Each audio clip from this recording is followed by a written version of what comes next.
Salut la Bulls Nation, bienvenue sur French Bulls TV. Voilà, on avait dit qu'on se retrouverait une fois que le dossier Mark Cannon serait réglé. C'était un petit peu le feuilleton de l'été côté Chicago. Donc ça y est, c'est fait. Puisque hier ce soir, on a eu une annonce de la part de Woj et de Shams, encore une fois, pour nous dire que ça y est, les Bulls ont trouvé un accord pour se débarrasser du Finlandais qui lui voulait partir aussi. Donc il a fallu monter un deal en trois équipes avec Mark Cannon qui part en sign and trade à Cleveland. Donc il a signé un contrat de 67 millions sur 4 ans.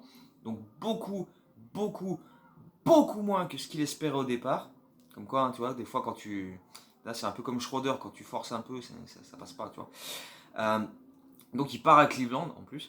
Euh, Pendant que les Cavs envoient Larry Nance Jr. À Portland, et Portland envoie à Chicago Derrick Jones Jr. en plus d'un pick de premier tour 2022.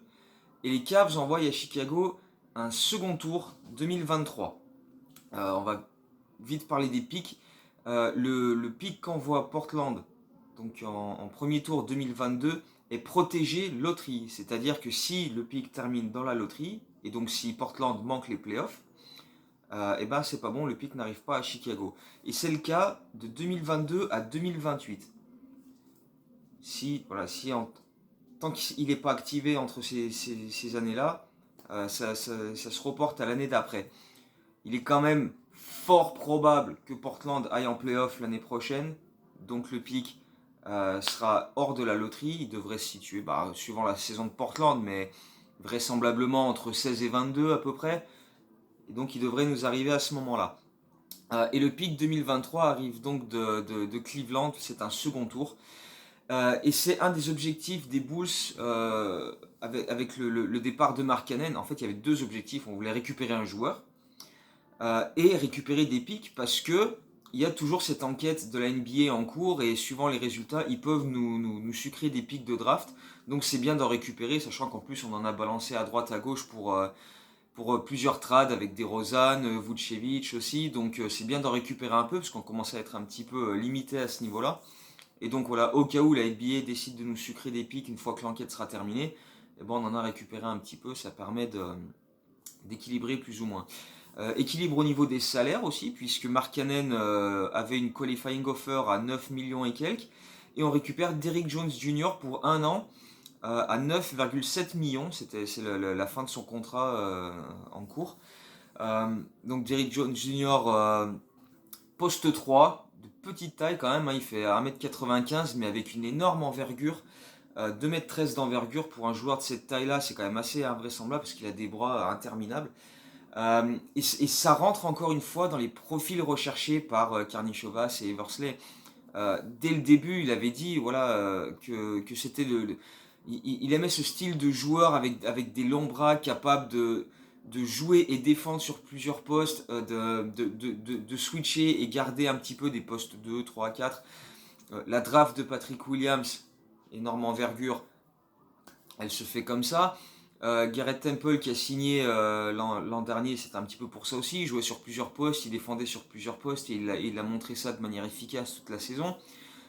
Des arrivées de joueurs comme Troy Brown Jr., Demar DeRozan, qui même si c'est pas un formidable défenseur, avec son envergure, il est capable de tenir plusieurs postes. Tony Bradley aussi, énorme envergure pour sa taille. 2m30 d'envergure pour Bradley, c'est quand même monstrueux pour un intérieur.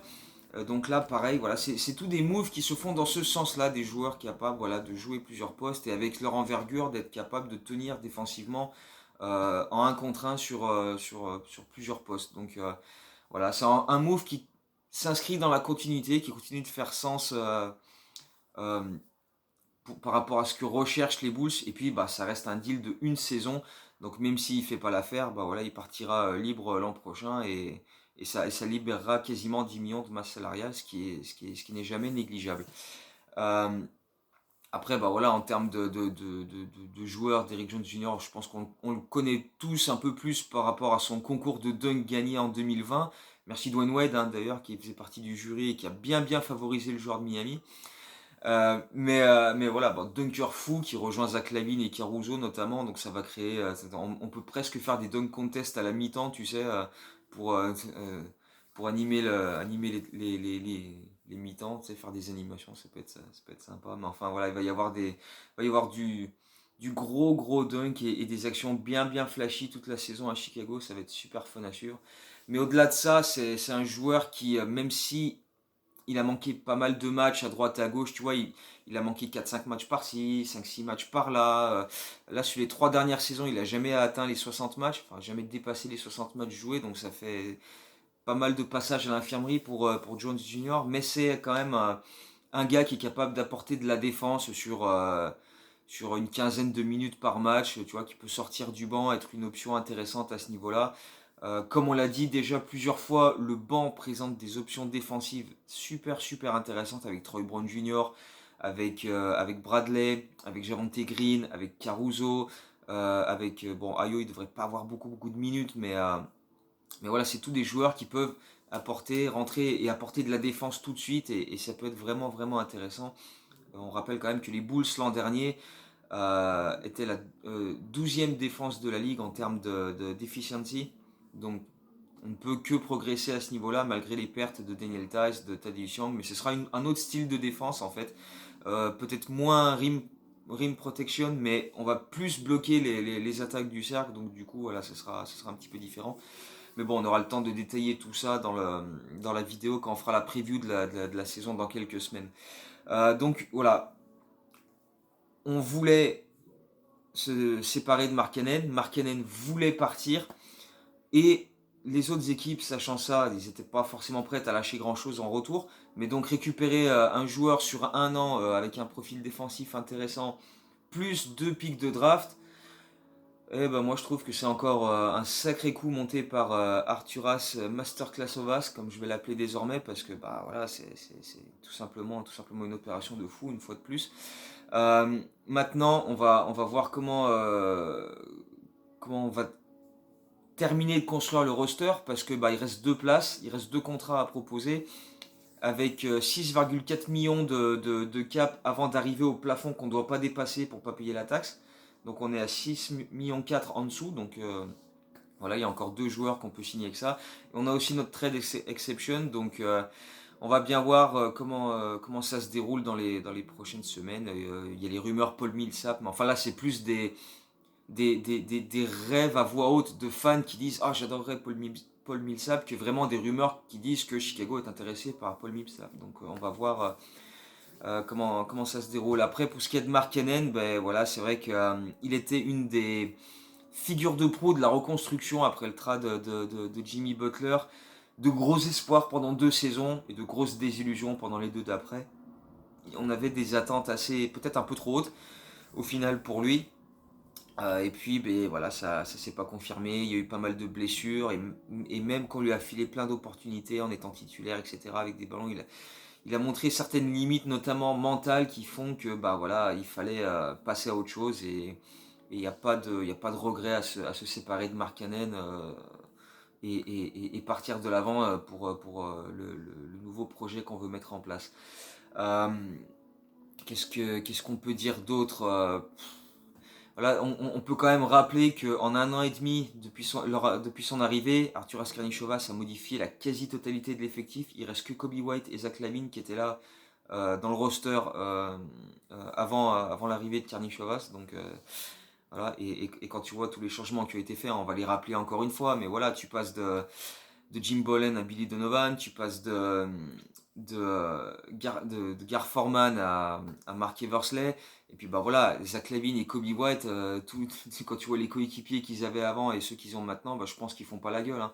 Et d'ailleurs, c'est une donnée très importante puisqu'on essaie de négocier, on va entamer les négociations prochainement avec Zach LaVine pour le prolonger et lui offrir un nouveau contrat dès cet été, mais qui sera actif dès l'année prochaine.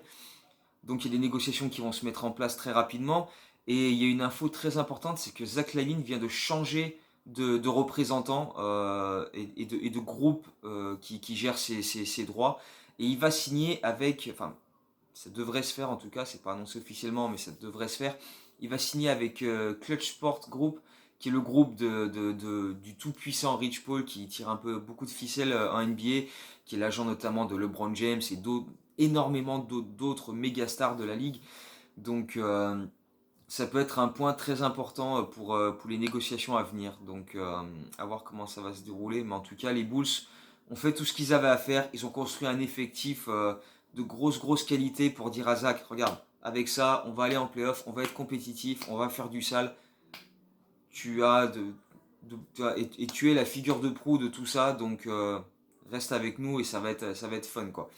Zach LaVine, lui, il a dit qu'il adorerait rester à Chicago, mais que voilà, il va demander une certaine somme et qu'il espère, enfin, qu'il attend à être payé ce qu'il vaut quoi. Sachant que voilà, ça fait 3 ans maintenant qu'il est sur son contrat à 19 millions et demi par an sur 4 ans, enfin pendant 4 ans. Et comme il l'a dit lui-même, j'ai joué bien au-delà de ce contrat-là, quoi. Il a été bien meilleur que ce que vaut ce contrat, et c'est clair et net. Surtout les 2 dernières saisons. Donc, il va demander plus, et voilà, les Bulls vont créer un petit peu de cap space pour ça. Et c'est aussi un peu pour ça que Derrick Jones Jr. arrive et sera libre l'an prochain. Parce que il y a eu depuis l'annonce, plusieurs personnes qui disaient ouais, mais on aurait pu récupérer Larry Nance, qui était quand même un meilleur fit, etc. Oui, sauf que Larry Nance, c'est un contrat sur une plus longue durée, et du coup, bah, ça libérait pas d'argent pour l'été prochain, quand le contrat de Zach LaVine se mettra en place, si on arrive à le négocier et le prolonger. Donc du coup, voilà, c'est aussi un move pour l'avenir, et en libérant du cap space pour l'an prochain, pour absorber le futur contrat de Zach LaVine, si on arrive à le négocier. Donc voilà, c'était pour ça que Derrick Jones Jr. faisait plus sens, et en plus on récupérait des draft picks, et voilà, comme je l'ai dit en début de vidéo, on avait besoin de récupérer ça. Donc voilà, donnez vos avis si vous auriez quand même préféré avoir Larry Nance, même si voilà, on peut pas tout faire non plus. On n'a pas les fonds illimités, on n'est pas les Lakers ou les Blazers à regarder sans compter.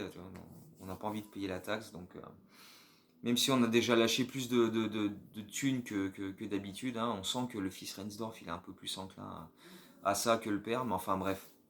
Voilà, ça reste quand même un move de qualité pour compléter l'effectif. Et il y aura encore du mouvement puisqu'il reste 2 spots, comme je l'ai déjà dit, plus un autre spot en two-way. Donc voilà, on va chercher du poste 4, hein, vraisemblablement. Et puis on verra bien comment tout ça va se mettre en place. Mais voilà.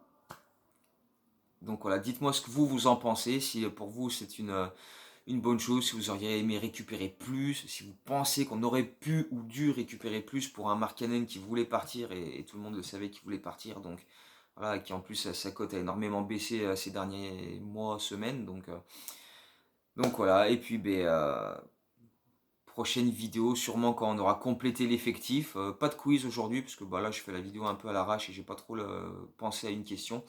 Donc on verra ça pour la prochaine fois. Allez, si à la limite, bon, on peut revenir sur Markkanen. Combien de paniers à 3 points Markkanen a inscrit euh, aux Chicago Bulls dans sa carrière, sachant qu'il est 6ème dans l'histoire des Bulls au nombre de paniers à 3 points inscrits. Donc voilà, combien il en a inscrit. Voilà, ce sera le quiz. Je sais même plus le quiz de la dernière fois, la question, donc je peux même pas donner la réponse. Mais je ferai ça dans la prochaine vidéo.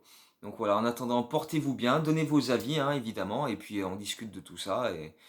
Et voilà, en attendant de se retrouver sur Twitter, sur YouTube, etc., bah, profitez de la fin de l'été. On se retrouve très bientôt. Ciao, Go Bulls.